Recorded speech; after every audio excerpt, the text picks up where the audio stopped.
The massive alien ships appeared in Earth's sky without warning. Their dark metal hulls blocked the sun over major cities, casting long shadows across the land. They were the Krull Armada, feared across 17 star systems. General Vorgash stood on the command deck of his flagship. He was tall and muscular with gray-blue skin and armor that seemed to grow from his body. His yellow eyes narrowed as he looked at the blue planet below. "These humans," he said to his officers, "they are not like the others we have conquered. They hide behind their machines. They fight from far away. They are cowards." His officers nodded. The Krull valued direct combat above all else. To them, facing an enemy head-on was the only honorable way to fight. Vorgash pressed a button on his control panel. "Send the message to their leaders, let them know their choices." On Earth, the United Defense Council gathered in their underground meeting room. Military leaders from all nations sat around a large round table. Screens on the walls showed the alien ships hovering above Earth. Admiral Helena Chen walked into the room. She was a calm woman with short black hair and eyes that missed nothing. "The aliens have sent us a message," she said. The main screen lit up. General Vorgash's face filled it, his yellow eyes seeming to stare at each person in the room. "People of Earth," he said, his voice deep and rough. "I am General Vorgash of the Krull Armada.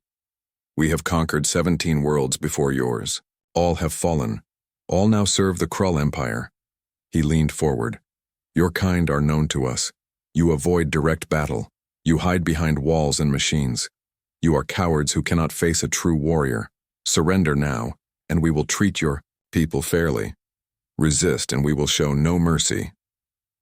The screen went dark. The room burst into noise as everyone spoke at once. "We must strike first," shouted General Williams, slamming his fist on the table.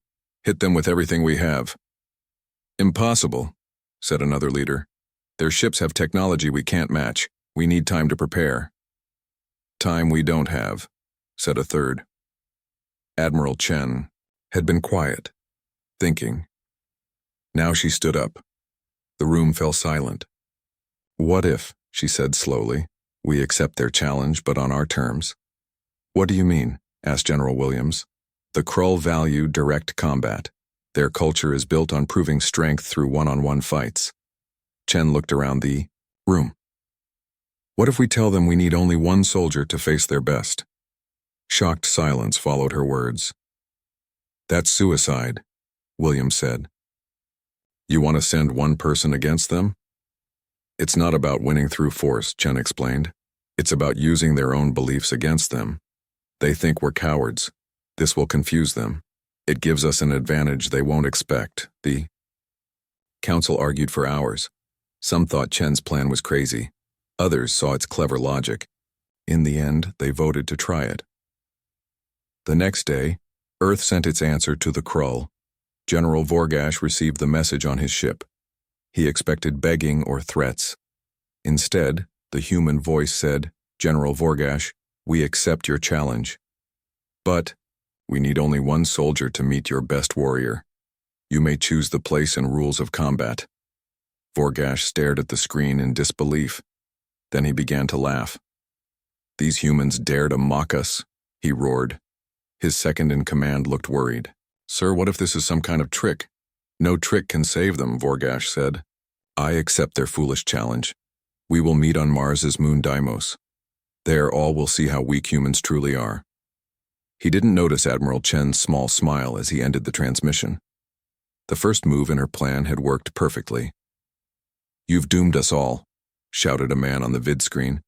All across Earth, people were angry and scared. They didn't understand Admiral Chen's plan. Chen ignored the public outrage. She sat in a small plain room deep under the UDC headquarters. On the table in front of her were files of Earth's best soldiers. "None of these will work," she said, pushing the files away. "The Krull will expect us to send our strongest, fastest fighter. We need someone different." Her assistant, Captain Lee, looked confused. "But shouldn't we send our best?" Chen shook her head. "Not our best by Krull standards. Our best by human standards. Someone who thinks differently." She pressed a button on her tablet. A new file appeared on the screen. "Bring me Major Elias Wright."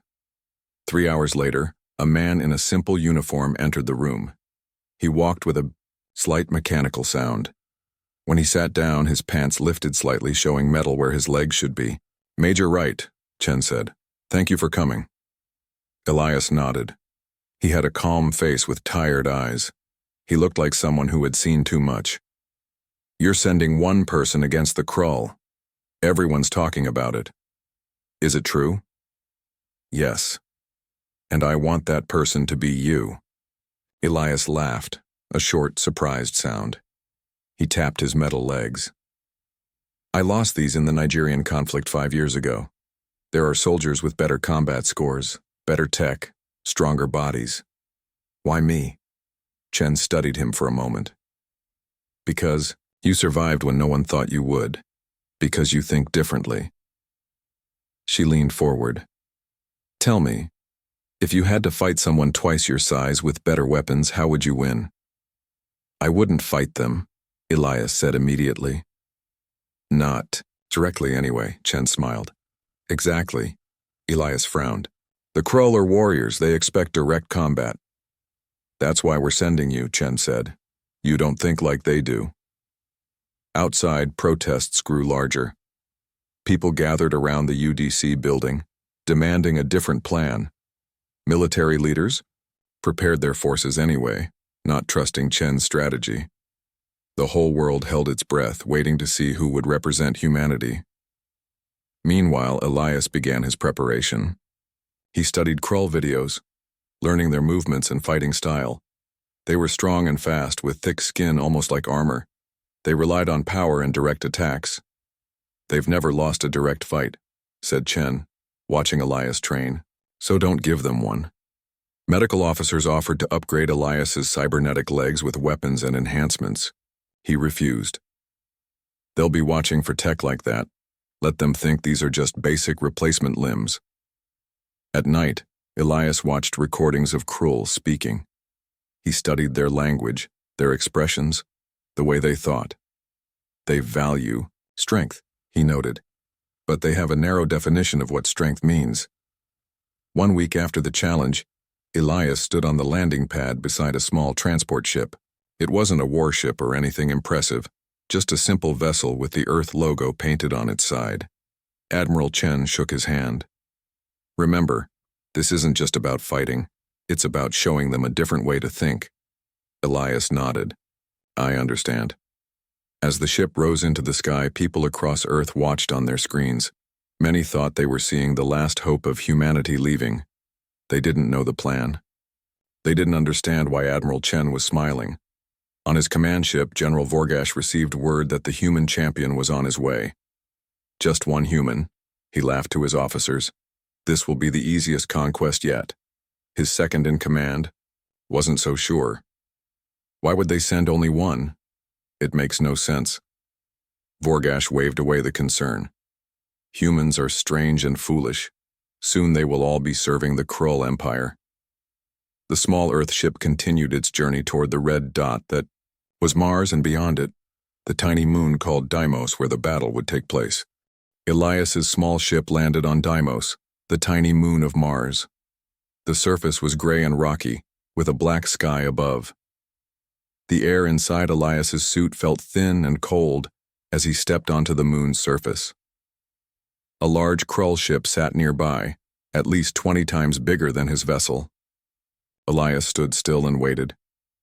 He didn't fidget or pace. He just watched. A door opened on the Krull ship. 6 tall figures in heavy armor walked out.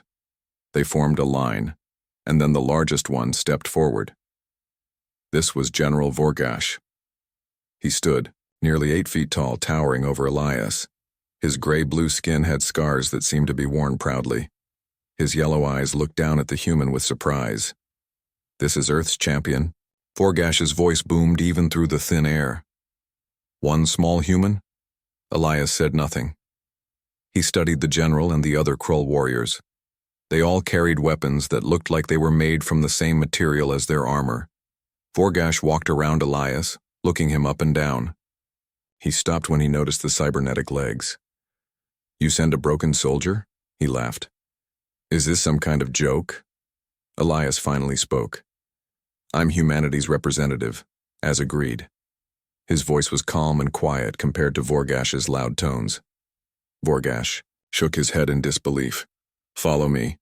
We have prepared a place to eat before tomorrow's first challenge. Inside the Krull ship, everything was designed for beings larger than humans. Elias sat at a table where his feet didn't touch the floor. The Krull brought out strange food, large pieces of meat and fruit from worlds Elias had never seen. Eat, ordered Vorgash. Build your strength, you will need it. He laughed again and his officers joined in. Elias tried small bites of each food. He listened as Vorgash talked about Krull victories, about planets conquered and enemies defeated. It was clearly meant to scare him. Your Earth armies run and hide, Vorgash said between bites of meat. You fight from far away with machines and computers. You never face your enemy. Elias finished chewing slowly before he answered. We use the tools available to us, we adapt. That is not how warriors fight. Vorgash slammed his fist on the table. A true warrior faces his enemy with courage. Perhaps, Elias said. You've misunderstood our history. We don't avoid fights. We can't win. We change the nature of the fight. The room grew quiet.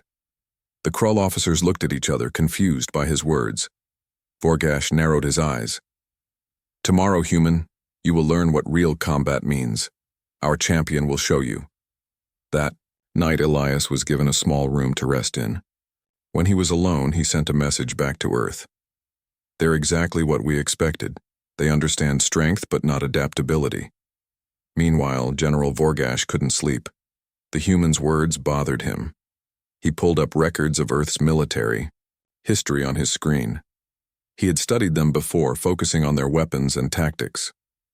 Now he looked at something different, how humans changed their approach for each enemy. Desert fighters who used the sand and heat. Jungle fighters who used the trees and rain. Guerrilla fighters who appeared and disappeared. Humans never fought the same way twice. It doesn't matter, Vorgash told himself. One human can't stand against our champion.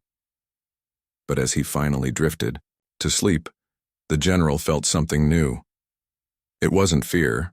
A Krull warrior never admitted fear. But it was close. It was doubt. On the other side of the ship, Elias slept peacefully.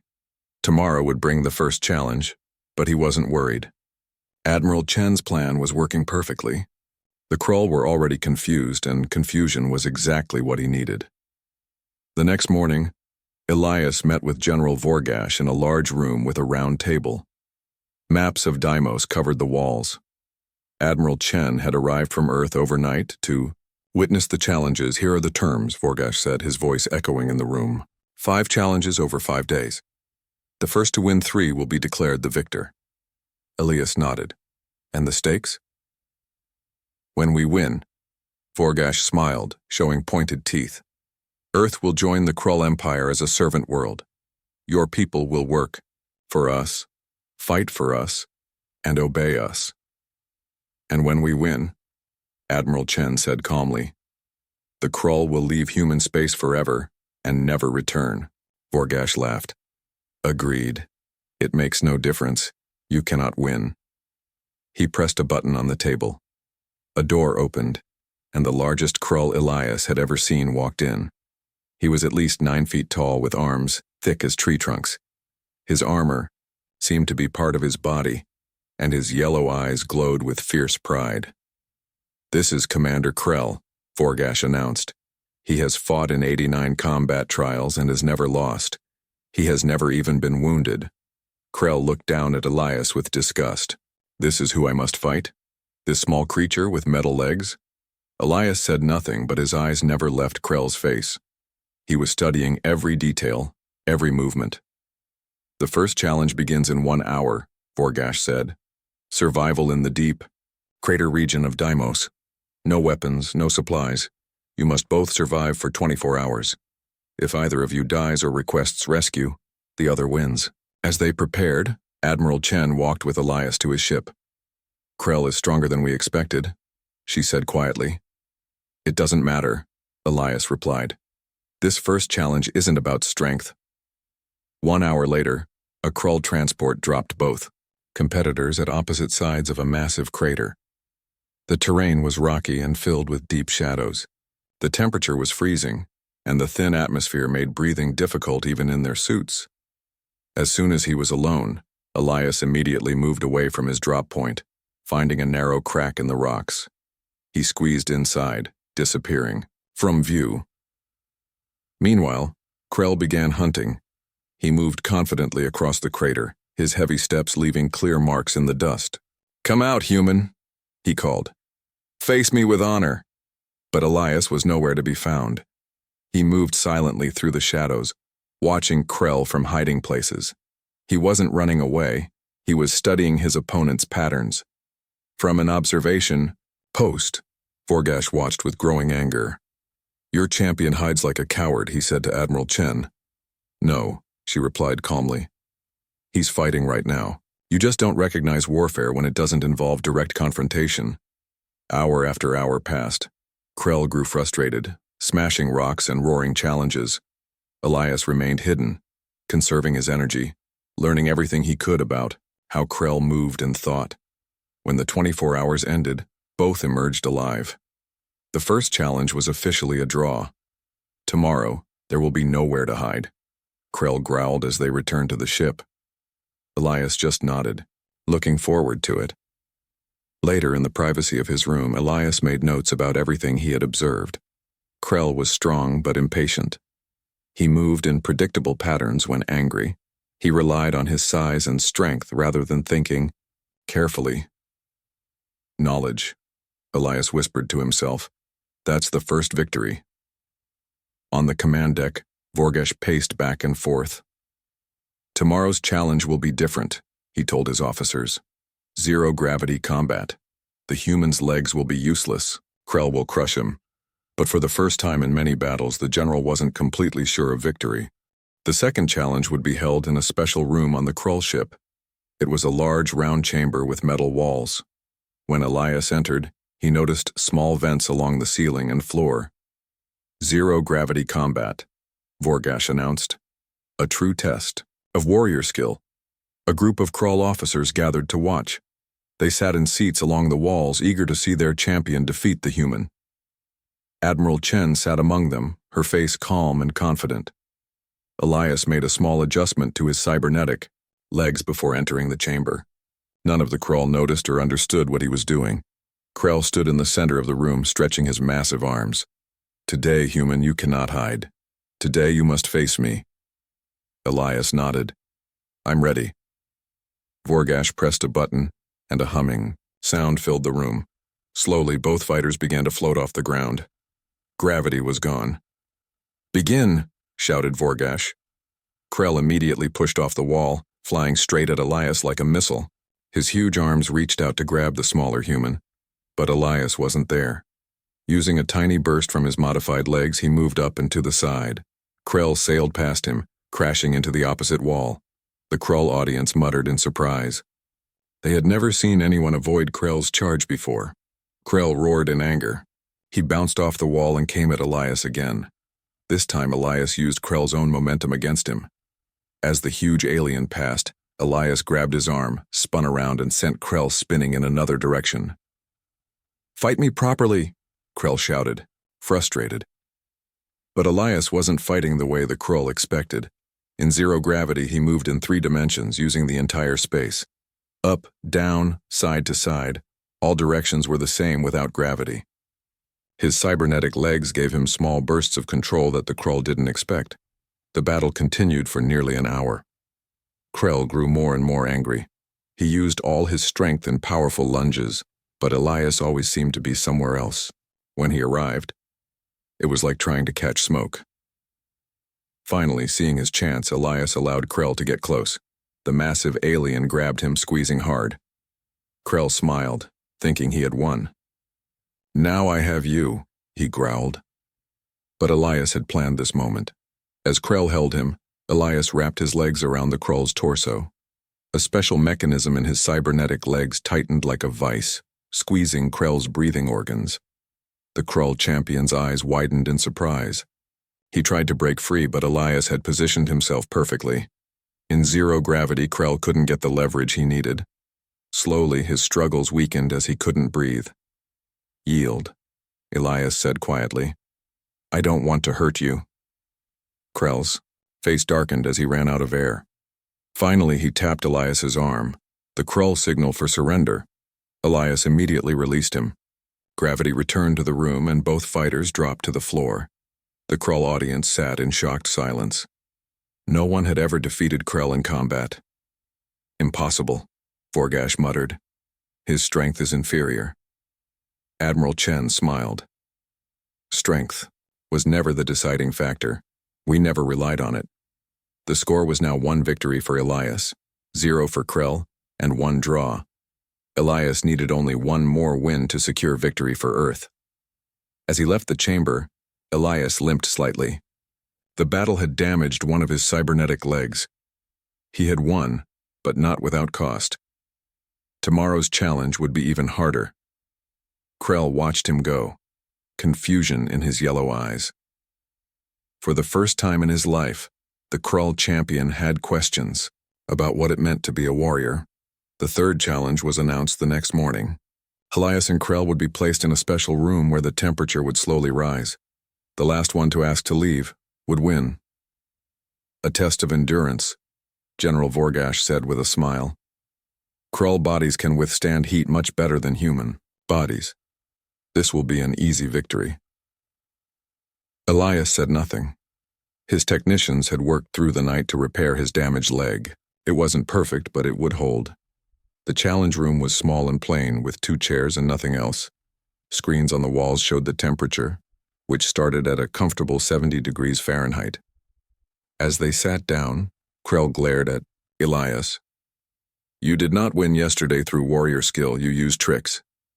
"I used what I had," Elias replied calmly. "That's how humans survive." The door closed, and the temperature began to rise. Both sat silently at first. 80 degrees, 90 degrees, 100 degrees. Sweat began to appear on Elias's face, but he showed no discomfort. After 2 hours, the room reached 120 degrees. Elias's suit helped regulate his body temperature, but he could still feel the heat pressing in. Krell seemed perfectly comfortable, his thick skin protecting him. "Your kind is weak," Krell said, breaking the silence. "You will ask to leave soon?" Instead of arguing, Elias asked a question. "How long have you been a champion for the Krull?" Krell looked surprised. 15 cycles. Since I was young." "Do you enjoy it?" Krell frowned. "Enjoyment is not important. I bring honor to my people." "But do they honor you in return?" Elias wiped sweat from his face. "I've watched how Vorgash treats you. Like a tool, not a respected warrior." The temperature reached 130 degrees. Both were now clearly uncomfortable.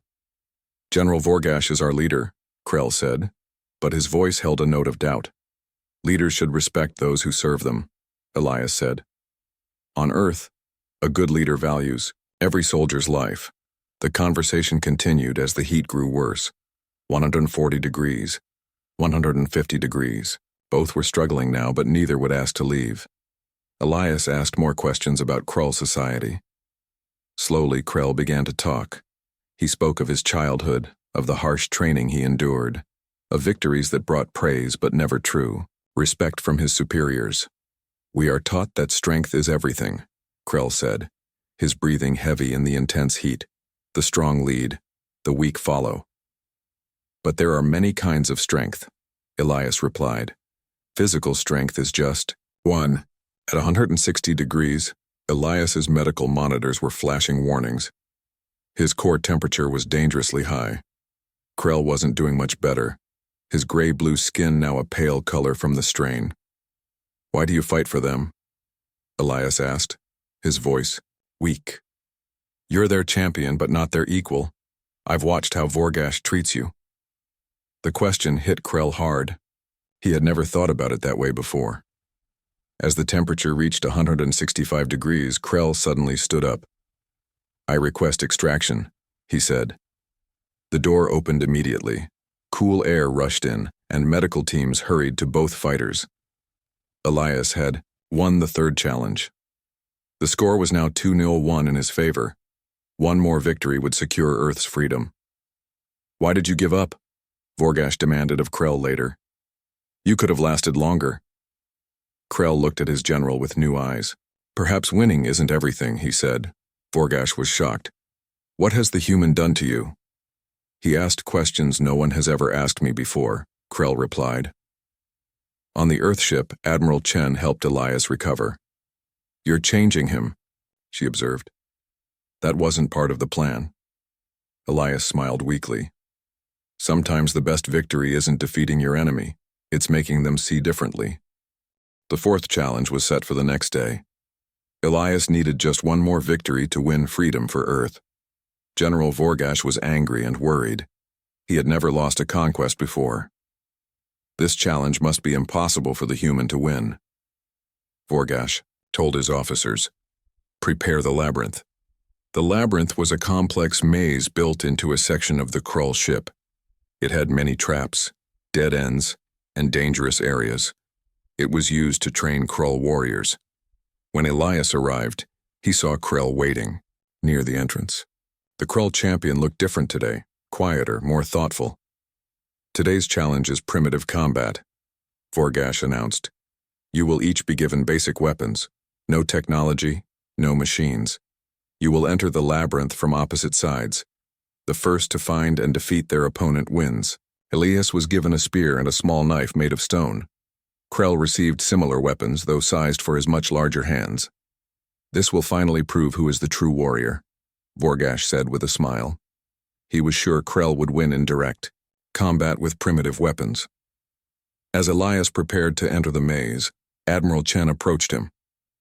"Be careful," she said. "Vorgash is desperate now. He may have changed the rules." Elias nodded. "I'm counting on it." The challenge began. Elias entered the labyrinth from the east side, while Krell entered from the west. Inside, the walls were tall and made of metal. The floor was uneven, with some areas higher than others. Instead of rushing forward, Elias moved slowly and quietly. He studied the maze, noticing small details others might miss. There were marks on some walls showing which way Krull warriors usually went. There were subtle signs of traps, small pressure plates, thin wires at ankle height. Meanwhile, Krell moved quickly through the maze. After his loss in the last challenge, he was determined to win this one. He wanted to prove himself as a warrior. But as he moved, he found himself thinking about what Elias had said about leadership and respect. Elias used the maze itself as a weapon. He set traps using pieces of his own clothing and the stone weapons. He created false trails to confuse Krell. He used echoes to make it sound like he was in different locations. After 2 hours, Krell became frustrated. He had expected to find Elias quickly, but the human seemed to be everywhere and nowhere at once. Finally, Krell rounded a corner and found himself face to face with Elias. The human stood calmly, his stone spear at his side. "At last!" Krell roared, raising his weapon. He charged forward, but he had fallen into Elias's final trap. The floor beneath Krell gave way, dropping him into a pit that Elias had discovered and modified. Krell fell hard, his leg making a cracking sound when he landed. Elias quickly climbed down into the pit. Krell tried to stand but couldn't. His leg was broken. "Finish it," Krell said, expecting Elias to kill him as Krull tradition demanded. "You have won." Instead, Elias put down his weapons. He tore strips from his clothing and made a splint for Krell's leg. "What are you doing?" Krell asked, confused. "I didn't come here to kill," Elias replied. "I came to end a war." Together they made their way out of the labyrinth. When they emerged, everyone was shocked to see Elias helping the injured Krell walk. "The human has won the fourth challenge," Krell announced to Vorgash and the other Krull. "He defeated me with honor." Vorgash was furious. "This is not how Krull combat ends. The loser should not survive." "Perhaps," Elias said quietly, "it's time for new traditions." With 3 victories, Elias had won the competition. Earth was now safe from the Krull. The day after the final challenge, the Krull ships prepared to leave Earth's space. General Vorgash had given the order with anger in his voice. A promise was a promise, even to humans, but not all the Krull were ready to leave. Something unexpected was happening on the main ship. Several Krull officers were talking in low voices. They had watched the challenges and seen something they had never witnessed before. A different kind of strength. Krell, still recovering from his broken leg, sat in the medical bay. He was thinking about everything that had happened. In his whole life, he had been taught that power meant crushing your enemies. But Elias had won without destroying him. It made no sense in Krull terms, yet he couldn't deny the result. There was a soft knock at his door. When it opened, Elias stood there. "May I come in?" the human asked. Krell nodded. "Why are you here? You have won. Your world is safe." "I wanted to check on you," Elias said, sitting on a chair that was too big for him. "How is your leg?" "It will heal," Krell said. Then he asked the question that had been bothering him. "You could have killed me in the labyrinth. Why didn't you?" "Because that wasn't my mission," Elias explained. "My job wasn't to destroy the Krull, it was to protect Earth." "But strength means defeating your enemies completely," Krell said, repeating what he had been taught all his life. "Sometimes, the strongest thing is knowing when not to destroy," Elias replied. "Sometimes mercy creates something better than victory." As they talked, alarms suddenly began to sound throughout the ship. Elias and Krell made their way to the command deck to find chaos.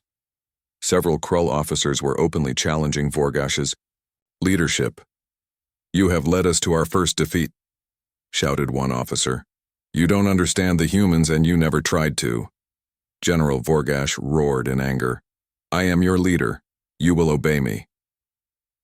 "A leader should value wisdom, not just strength," Krell said loudly as he entered the room. Everyone turned to look at him. "I have learned this from our enemy, who treated me with more respect than my own general." What happened next was unprecedented in Krull history. The officers voted to remove Vorgash from command. Krell was named the temporary leader of the Krull forces. 1 week later, Admiral Chen and Elias met with Krell and a group of Krull officers on a neutral space station. It was the first peaceful meeting between humans and Krull. "We wish to learn from humans," Krell said. "Not as conquerors or servants, but as equals." "And we can learn from you as well," Chen replied. "This is how different species should meet, with respect, not war." Later, as they prepared to return to Earth, Chen smiled at Elias.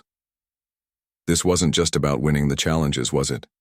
You saw an opportunity for peace." Elias nodded. "Sometimes the best way to defeat an enemy is to turn them into a friend." Back on Earth, the phrase "one soldier is enough" became famous. It meant that intelligence, adaptability, and compassion could overcome even the greatest force. The last scene showed Vorgash, now stripped of his rank and alone, watching recordings of the challenges over and over. He still couldn't understand how one human had not only defeated the Krull champion but changed the Krull themselves. "Impossible," he muttered. But the universe had changed around him, and he was the only one who couldn't see it. The end.